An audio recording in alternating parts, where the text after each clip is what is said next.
Hi, everybody, and welcome to the Financially Free Journey podcast, and I am your host, Courtney Dyer.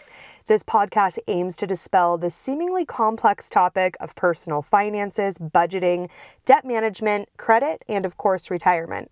Now, have you ever wondered about your financial health and how you may be stacking up against your peers? Well, I've got you covered, guys. Today's episode is all about how you can quickly assess your current financial health and how you're doing compared to your peers. Now, the first question you may be asking is, why the heck do I need to assess my quote-unquote financial health? Well, that's a great question, and I have an even better answer through an analogy. Think about it this way. Would you rather go to the doctor for preventative checkups, or would you rather go to the doctor after you have found a huge lump in your body and you're being diagnosed with cancer, and now you have to try to figure out how to treat it? Okay, the answer here is pretty obvious, and hopefully the analogy is just as obvious. You would, of course, rather go to the doctor preventatively to see how you can take care of yourself and avoid issues in the future, and your financial health is not so different. By assessing your financial health, you can do preventative work. You are, of course, recognizing small things now that could turn into total derailments later on in life. And if they go untreated, they can really take you off course. Our finances can make or break us, and having an awareness of where we stand is critical to our overall success. By doing financial wellness checks, you are going to be able to determine what adjustments need to be made from spending, savings, to earning in order to achieve your financial goals. So here are some quick and easy steps that you can take to determine your current financial health. Are you ready? Let's go over step 1. Determine your net worth and see which way it's trending. The first step to understanding your current financial health is understanding your current net worth. And just to put it simply, net worth is calculated by taking the value of all your assets and then subtracting your liabilities or your debts. There are tons of apps and websites that can help you quickly determine this number, but the math is super easy. All you need to do is write down everything you own that's considered an appreciating asset. Remember, that's an asset that doesn't lose value, but gains value in time. This is going to include things like your home value, your cash in all of your accounts, your investment accounts, retirement accounts. This does not include depreciating assets like a car or a camper. Remember, those lose value over time. That's not calculated into your net worth. Now, after you get that total of all of your assets, you're going to go ahead and now subtract your liabilities. That's just adding up everything you owe a debt on. That's your mortgage, just the amount on your mortgage, your student loans, your consumer debt. You get the point, right?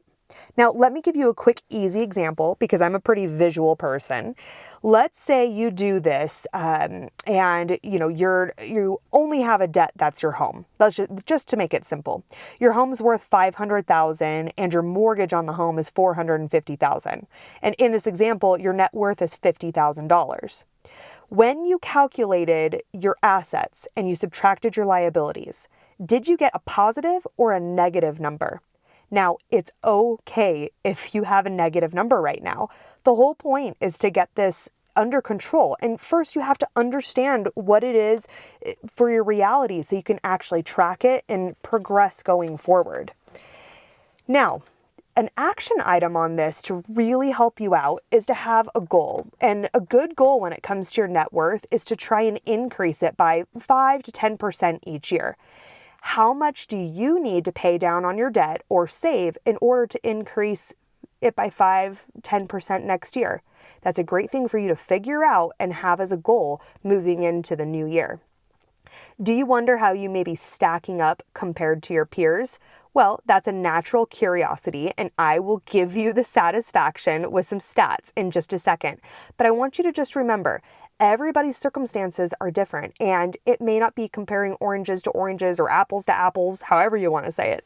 But in any case, here are some great stats for those competitive listeners of mine. So according to the U.S. Census, if you are under 35 years old, the median net worth in America is $6,900. 35 to 44 years old, is $45,740. 45 to 54 years old, $100,404. 55 to 64 years old, $164,498. Now 65 to 69 years old, $193,833. And as I previously stated, everybody's background and circumstances are different, but my hope is that this gives you some idea as to how your net worth is comparatively when you're looking at your peers. Are you behind? Are you average or ahead of the game? It's a great starting point for you to take into consideration when you're making your goals moving forward. Okay, let's go on to the second step that's super easy. You've already calculated your net worth. Great job. Now is time to calculate your debt to income ratio. So after you've taken the time to understand your net worth and how you're doing comparatively to your peers, now it's time to look at a deeper dive into your debt that you have listed as your liabilities and, of course, your income.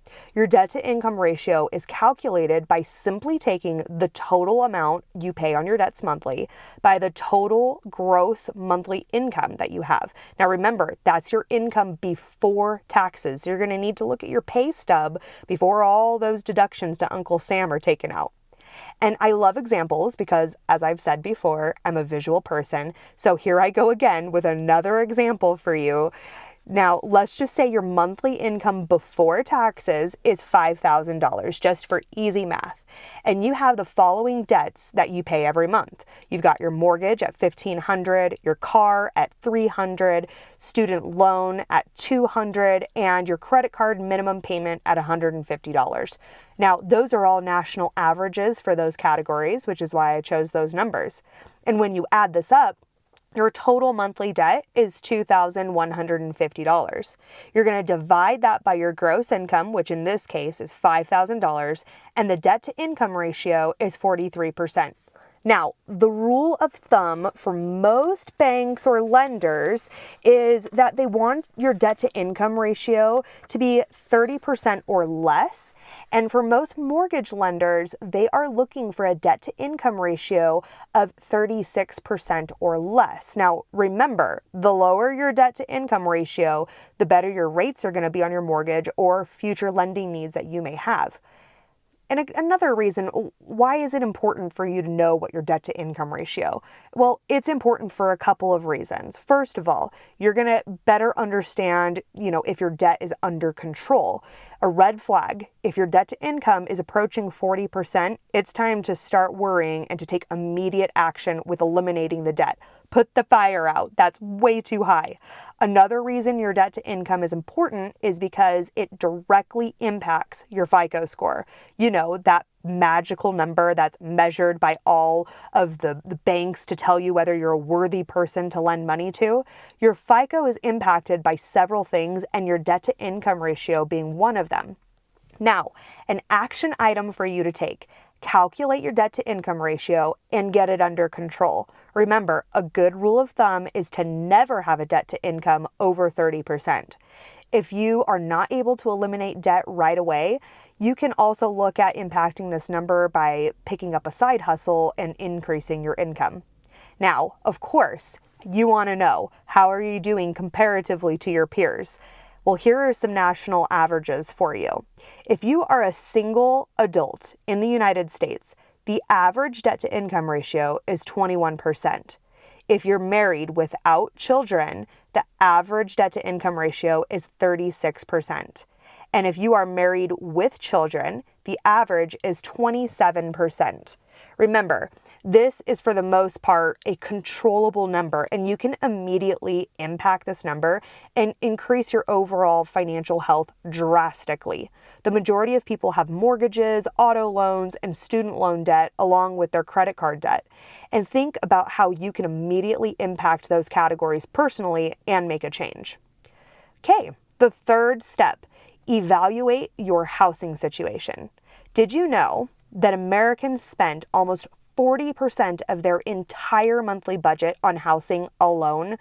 For example, again, I'm a visual person, so here I go.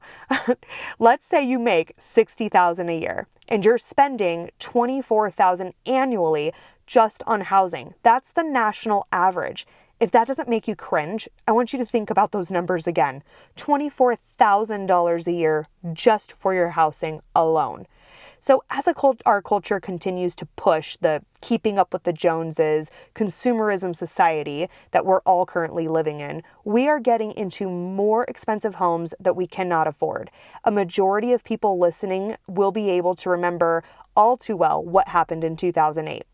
The housing crisis happened because far too many people bought homes that they could not afford and did not leave a safety net in place in case they had an emergency like a job loss. So thinking about that, making sure that your debt to income ratio is in line becomes way more important, right? Now again, not all situations are created equal, and housing prices are vastly different depending on what part of the country and what city you live in. But the rule of thumb is to not pay more than 30% monthly towards your rent or your mortgage payment. If you are over that amount, there are a few things that you can consider, like moving as the most obvious one, or getting a roommate. And this is where becoming familiar with the term house hacking comes in handy if this is an area that you may need to focus on. Okay, here we go. Do you wonder how you compare on, the national average to your peers? Here's what it is as a national average to your peers, what they're paying for housing. So if you're under 25 years old, the average, American is paying 20% of their total monthly income towards their housing.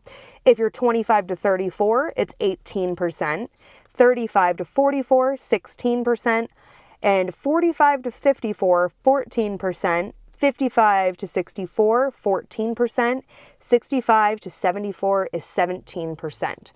Now, take a minute to think about what your current housing situation is. Are you above or below? Or are you average with the national, amounts? And think what you can do personally to make a change. It's all about creating a safety net and making sure that you are leaving room just in case an emergency happens with your income. So let's go on to step 4. The next quick and easy step. Find out where the heck your money is going and if you're spending more than you should. That was a fancy way, guys, of me saying that you need to create a budget. And you all know how happy I am when it comes to creating budgets. Budgets are magical. They are not a bad thing. They are a good thing. If you don't like the word budget, then you can call it creating a spending plan. Does that sound better? But if you have listened to the show before, you know that this topic is something that I am fiercely passionate about. You need to become intimately aware of where every single dollar is coming from and going to. And yes, it is time intensive, but trust me, if you want to make any progress on your financial health, this step cannot be overlooked. You can easily create a budget by using one of the thousands of budgeting apps and websites out there, or you can simply create a manual budget. Some fan favorites are YNAB and Mint to track your expenses. Remember to not get caught up in all of the categories and making it overcomplicated. The name of the game here is to simply set a budget of how much money can be spent total versus how much needs to be saved or used to pay down your debts. Okay. Are you just a little curious how you stack up when it comes to spending? Well, let's look at some numbers when it comes to national averages. According to the Bureau of Labor Statistics, the average American household makes $73,573 and spends $60,060 per year. In other words, the average American household spent 83% of their total income. What categories are the biggest budget busters? Make sure that you're looking at your spending on food, including eating out, your auto payments, housing, entertainment, clothing, and personal care services. These categories seem to be one of the biggest offenders when it comes to sticking to your budget. Okay, number 5, our last and final step. Make sure your investment strategy is aligned with your situation and your overall goals. Okay, wait a minute, Courtney. Did you just say my investment strategy? Yes, that's right. Even if you need some TLC when it comes to your net worth, your debt, and your spending, you should never neglect your long-term goals, which is going to help you with some smart, investment decisions along the way. Remember, future you will thank you for making this a priority now. Do you have a retirement plan available to you through your employer? Can you contribute to a 401k, an IRA, a 403b, or maybe a defined contribution plan?